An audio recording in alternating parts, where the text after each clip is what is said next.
Well, finally you are landed on right channel if you want to see all the Azure services need for enterprise organizations. In this small video, I am gonna give brief idea about what is cloud and several areas of cloud, and this introduction video is only covering the theoretical background of Azure Cloud. Actual video series is gonna start from the second video and so on. Okay, we can go back to the lesson. In simple term, cloud computing is a concept of using someone's computer virtually.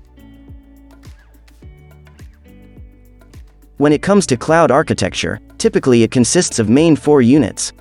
As we know, client-server infrastructure is playing the key role here. But only difference is, there are a couple of more procedures in cloud such as network and cloud operations management. As a result of all 4 units, we use cloud architecture to manage organizational IT infrastructures and architectures because of the easiness of management. Especially, it reduces all the expenses of maintaining physical systems or a data center solutions. And it also gives following advantages such as broad network access, lightness of the services, centralized infrastructure management and resiliency. And also, NIST, National Institute of Standards and Technology, has given broad definition to the cloud computing with 5 essential characteristics, 3 main service modules and 4 deployment models. In this video I am not going to explain all of them broadly.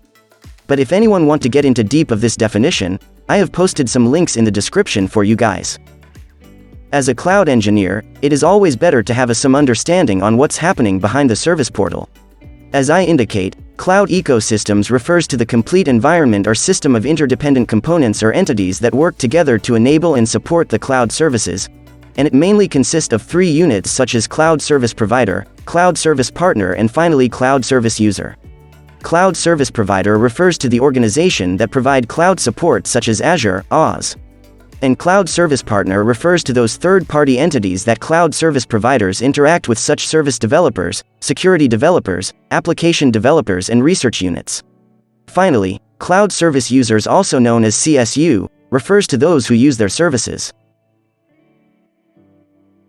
In summary, today we discussed lightly about cloud computing and covers all of these topics.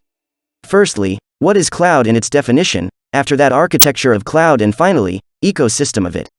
In the next video, we are gonna work with Azure Portal and start our journey to cover 200 Azure tools for enterprise. Thank you.